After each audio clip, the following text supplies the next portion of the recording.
Paulus het hierdie frase gepreek. Al wat altyd sal bly is geloof, hoop en liefde. En die grootste van hulle, wat die meeste saak maak, is liefde. Nou wanneer ek aan liefde dink, is een van die beelde wat by my opkom, 'n tafel. Gesprekke, drome, groei, idees, vergifnis, meegevoel, is alles ervarings van liefde wat ek al om 'n tafel beleef het, met familie, of 'n vriend, 'n mentor, of 'n geestelike begeleier. Nou die Bybel het so baie te sê oor tafels. In Genesis 18 lees ons van die tafel wat Abraham en Sara vir 3 vreemdelinge gedek het. En hier's wat gebeur. God kom daar na hulle toe. Reg daar in die gasvryheid wat hulle bewys. Daar is die Here. En Hebreërs 13 herinner ons daaraan en sê dit so mooi wanneer dit ons nooi, moenie vergeet om gasvry te wees nie, want sommige mense het sonder om dit te weet al engele ontvang. Een van my gunsteling gedeeltes is in Psalm 23, wanneer dit praat oor hoe die Here ons siel verkoop en sê dat hy 'n tafel vir my voorberei, voor die aangesig, sy aangesig en in die teenwoordigheid van alles wat oor my lewe kan kom, wat donker is, moeilik is, uitdagend is, verlies, vyande, vrees, dood, woede. Hy berei daai tafel vir my voor om by hom net te wees in daardie oomblikke van my lewe. En dan, in Jesus se lewe, het hy verskeie kere om 'n tafel met mense gesit en verhouding gebou. As jy moet gaan tel deur die evangelies, hy het meer tyd om 'n tafel spandeer as enige plek anders, lyk dit vir my. Met sy disippels, ek onthou die storie van sy gees, selfs vreemdelinge. En altyd was sy uitnodiging, kom sit by my tafel. Maak nie saak wie jy is nie. Ek is besig om so deur Markus se evangelie te reis. En een van die gedeeltes, en dalk onthou jy dit ook as jy dit gelees het al, Jesus begin sy bediening. En hy roep mense, hy roep vir Simon en Andreas, en dan roep hy vir Jakobus en Johannes, maar kyk wie hy nog roep. Ons lees saam, Jesus het weer na die see toe gegaan, en 'n hele menigte mense het na hom toe gekom, en hy het hulle geleer. En toe hy by 'n tolhuis verbygaan, sien hy vir Levi, seun van Alfeus, daar sit, en hy sê vir hom, volg my. En Levi het opgestaan en hom gevolg. Daarna het Jesus in Levi se huis gaan eet. En baie tollenaars en sondaars was saam met hom en sy disippels aan tafel, want daar was baie van hulle wat hom gereeld gevolg het. En toe die skrifgeleerders onder die fariseërs sien dat hy saam met sondaars en tollenaars eet, het hulle vir sy disippels gesê, waarom eet hy saam met tollenaars en sondaars? Maar Jesus het dit gehoor en hy het vir hulle gesê, die wat gesond is, het nie 'n dokter nodig nie, maar die wat siek is. Ek het nie gekom om mense te roep wat op die regte pad is nie, maar sondaars. Ons lees hier van Matteus, wat eers Levi genoem is. Nou, Matteus was die SARS-man. Hy was die een wat met die Romeine werk, en Simon was 'n seloot. Hy is 'n aktivis, hy is 'n bevrydingsvegter. Hy is die een wat die regering wil omvergooi.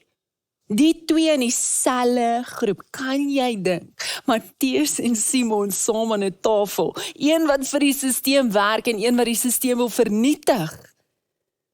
En om hierdie tafel sê Jesus, as julle saam met my wil loop, moet julle leer om saam te leef. Julle moet leer om jou tafel groter te maak. Julle moet leer wat liefde werklik beteken, want die liefde wat bly word geleef, wanneer ons tafels groter maak. Ons almal het tafels. Ons het almal kleiner tafels met mense om wat ons ken, wat ons vertrou, wat soos ons is. Mense met wie ek gemaklik voel, mense wat my verstaan. En dan is daar die mense wat nie sommer aan daardie tafel in my lewe sit nie. Mense wat bietjie anders is as ek, vreemdelinge, die mense wat ons nie heeltemal verstaan nie, dalk die mense wat ons 'n bietjie ongemaklik laat voel. En ons leef baie van ons lewens rondom hierdie klein, veilige tafels en ons niks verkeerd met veiligheid nie. Maar hier's die ding, die liefde wat bly, die liefde wat Jesus vir ons kom bring het, kom wys het, kom leer het, beoefen het, daardie liefde kan nie by 'n klein tafel bly nie. Daardie liefde wil altyd groter word, altyd meer insluit, altyd nog stoele byskuif. Nou hierdie is nie 'n maklike pad nie. Want wanneer jy jou tafel groter maak, beteken dit jy moet in kontak kom met mense wat anders dink as jy. Mense wat ander waardes dalk het, mense wat jou uitdaag of wat jou frustreer, en ek dink aan my eie lewe. Hoe die Here my deur die jare uitgenooi het en uitgedaag het al, want dit was 'n uitdaging soms, om my tafel groter te maak. Om te leer om mense van ander kulture, ander rasse, ander agtergronde werklik as vriende te sien.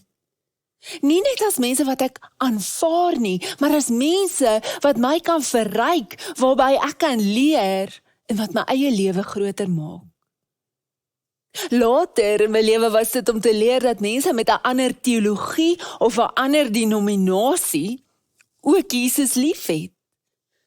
Dalk anders as ek is, met ander woorde, anders as ek hom volg, anders as ek praat oor hom, maar is dieselfde Jesus, en elke keer wanneer my tafel groter geword het, het ek iets wonderliks ontdek.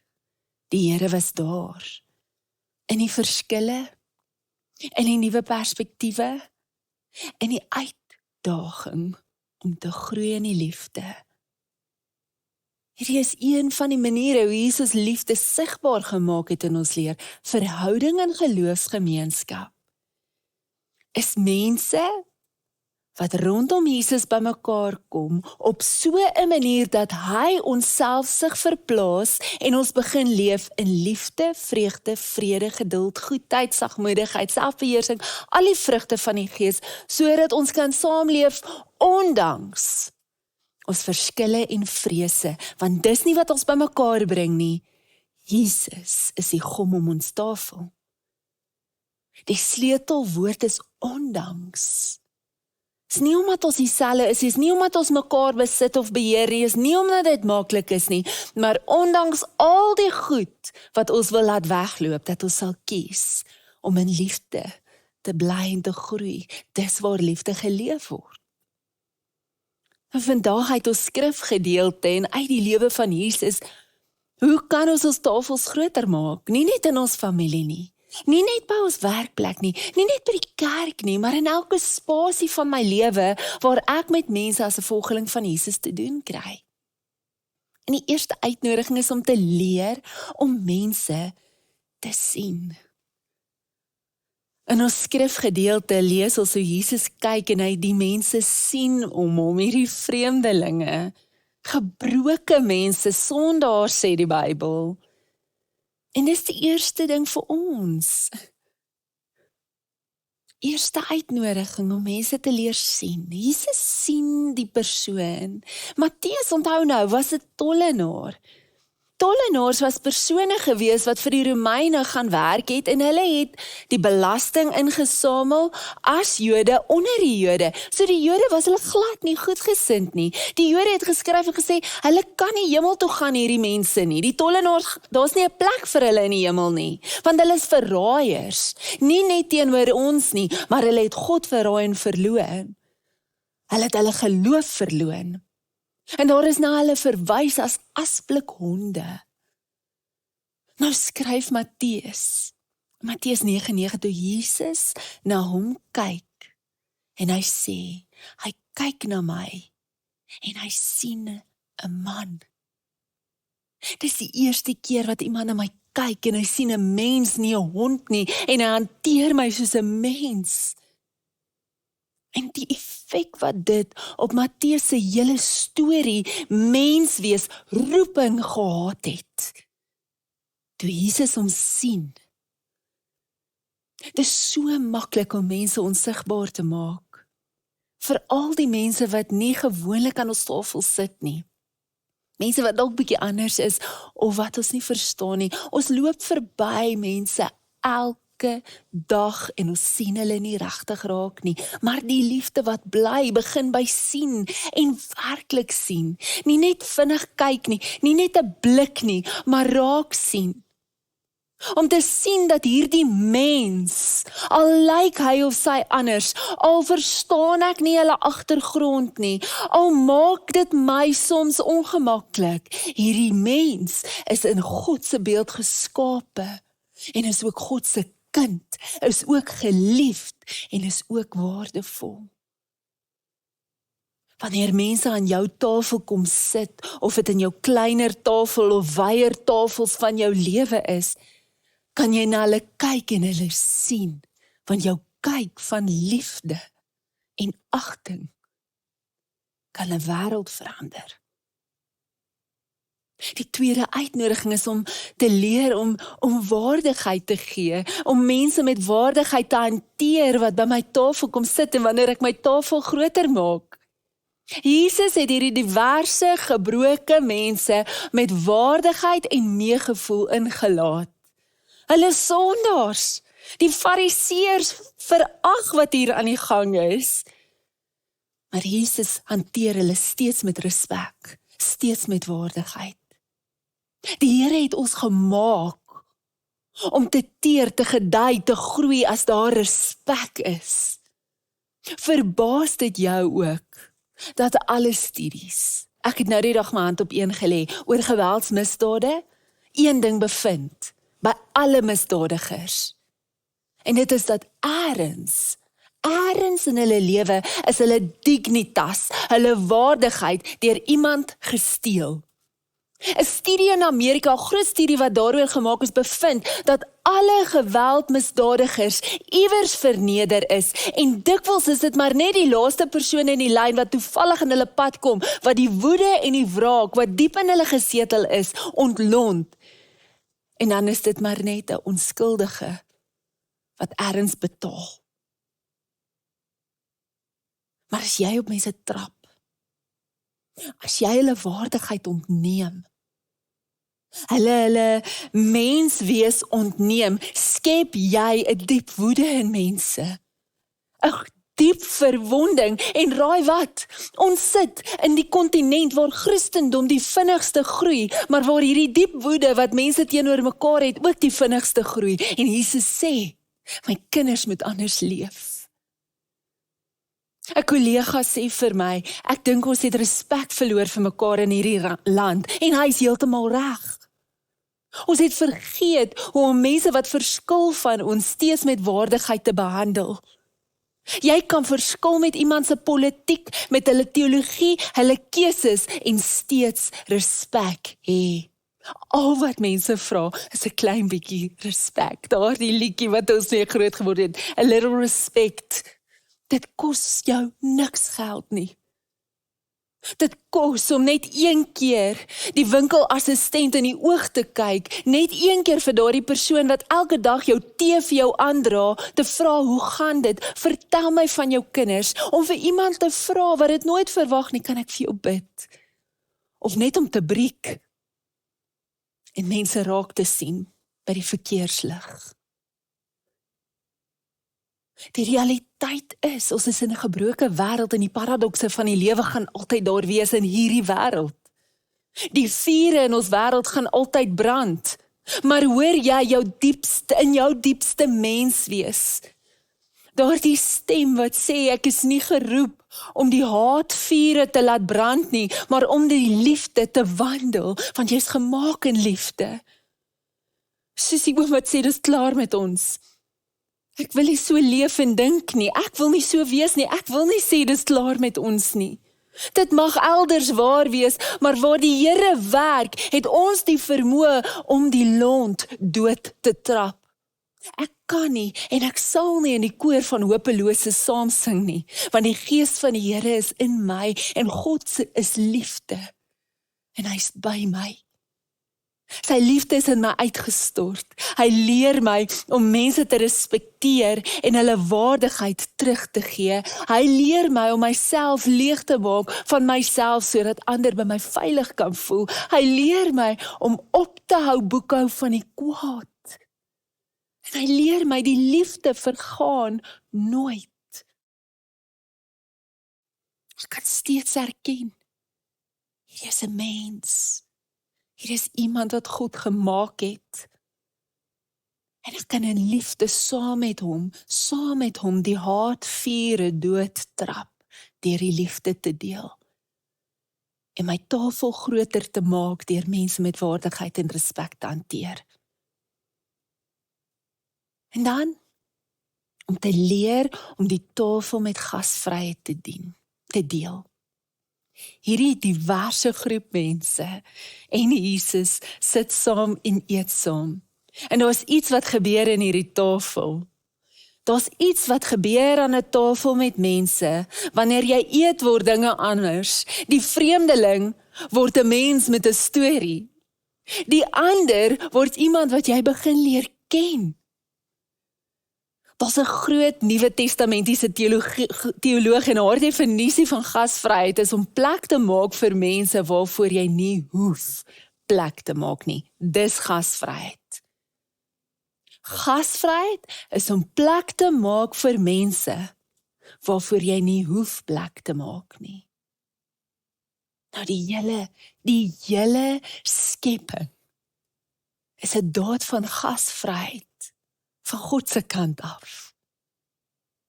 God het gepraat en dit was so, en God maak plek vir hierdie vreemde klein wesens wat so anders is, dis nou ons, wat deur sonde gevange gehou sou word. En hy maak plek vir ons. Hy maak plek vir mense, vir jou, vir my, waarvoor hy nie hoef plek te gemaak het nie, want hy's God. Maar hy maak plek. En hierdie tema loop reg deur die Bybel, heel pad na 'n plek met die naam van Golgotha, waar daar 'n kruis is, en daar's 'n ou lied, miskien ken jy hom, daar is 'n plek by die kruis vir jou, daar's 'n plek by die kruis, dis gasvryheid. Gasvryheid, uit God se hart uit, hy deel die tafel, hy sê kom. Gasvryheid is 'n plek te maak vir mense waarvoor jy nie hoef nie, maar ek maak vir jou 'n plek. Kan jy dit deel? Kan jy die gasvryheid deel? Nou deel van om 'n familie te wees, geken te word as God se kinders, beteken ons sal plek maak by die tafel. Dalk beteken dit, jy sluit aan by 'n groep, of dalk is jy in 'n groep en julle sê, ons moet ons tafel groter maak. En dit is 'n klein groep mense wat saam wil leer hoe om Jesus te volg. En ja, daar's mense in daardie groep wat frustreer, wat anders dink, wat dinge sê wat jy nie verstaan nie, maar dis die punt. Dis waar ons leer, dis waar die liefde geleef word. Dalk beteken dit, jy kom elke Sondag of so gereeld as jy kan, en jy sit langs iemand nuut in die kerk wat jy besoek. Iemand wat jy nie ken nie. En jy sien hulle. En jy groet, en jy begin 'n gesprek. Dalk beteken dit jy vra vir iemand later op 'n stadium, sal jy saam met my op hierdie reis loop? Kan ons saam groei? Gemeente, hierdie plek, hierdie gemeenskap, hierdie kerk, is bedoel om 'n plek te wees waar tafels groter word. Ons is nie 'n plek waar almal dieselfde moet wees nie. Ons is nie 'n plek waar almal hoef saam te stem nie. Ons werk dit uit op die reis saam. Hierdie is 'n plek waar ons leer om mense te sien, om respek te gee, waardigheid te behandel en om ons tafel te deel. 'n Plek van gasvryheid. Selfs met mense wat anders is as ons. En ek weet, daar's gesprekke of gedagtes nou wat in jou kop maal. Melissa, jy weet nie hoe moeilik dit is nie. Jy weet nie van die mense in my lewe wat my frustreer nie. En jy's reg. Ek weet nie. Maar ek weet dit. Jesus het ook nie net met maklike mense gewerk nie. Gewerk met 'n Petrus wat impulsief was, met 'n Thomas wat getwyfel het, met disippels wat konstant die punt gemis het en hy het vir hulle aanhou sê, kom, loop saam met my, leer saam, groei saam, kom sit aan die tafel. En ek weet nie wat dit vir jou en jou omstandighede beteken nie, maar ek weet dit. Die liefde wat bly, kan nie by klein veilige tafels geleef word nie. Dis 'n liefde wat uitreik. Dis 'n liefde wat groter word, wat meer insluit. En hier is die belofte. Wanneer jy daai tafel groter maak, sal jy hom vind. Sal jy God vind. Die disippels het dit ontdek.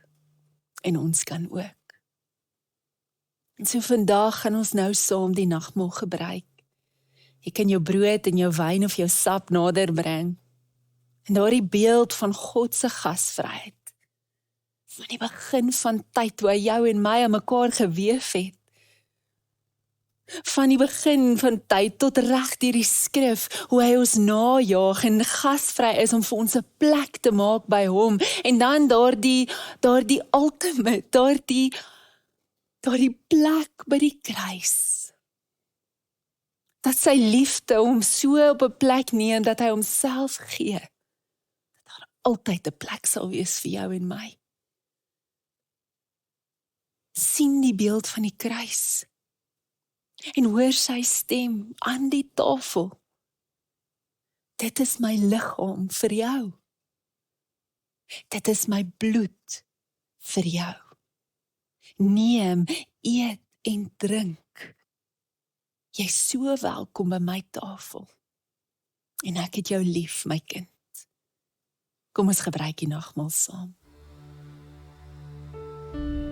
U liefde vir ons, liefde tot die einde toe, soos U wil ons gee. Liefde tot die einde toe, U liefde vir ons, liefde tot die einde toe, soos U wil ons gee. Liefde tot die einde toe, U liefde vir ons, liefde tot die einde toe, soos U wil ons gee. Liefde tot die einde toe, U liefde vir ons, liefde tot die einde toe, soos U wil ons gee. Liefde tot die einde toe, U liefde vir ons, liefde tot die einde toe, soos U wil ons gee. Liefde tot die einde toe, U liefde vir ons, liefde tot die einde toe, soos U wil ons gee. Liefde tot die einde toe.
Liefdevolle God, U het so 'n groot hart.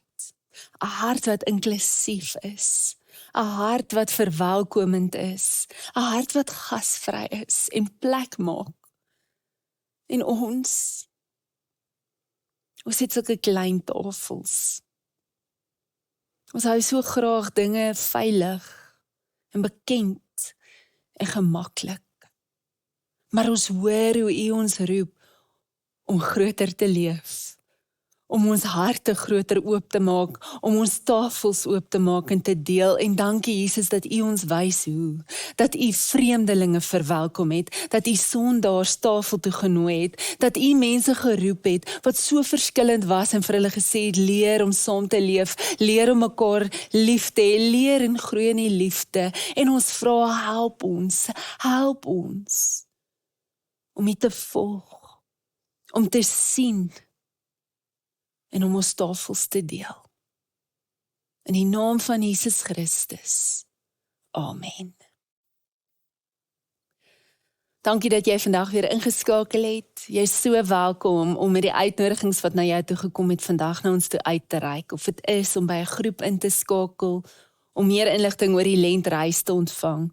Of dalk het jy gebed nodig. Jy's nie alleen op hierdie reis nie. Daar's iemand wat die liefde saam met jou wil deel.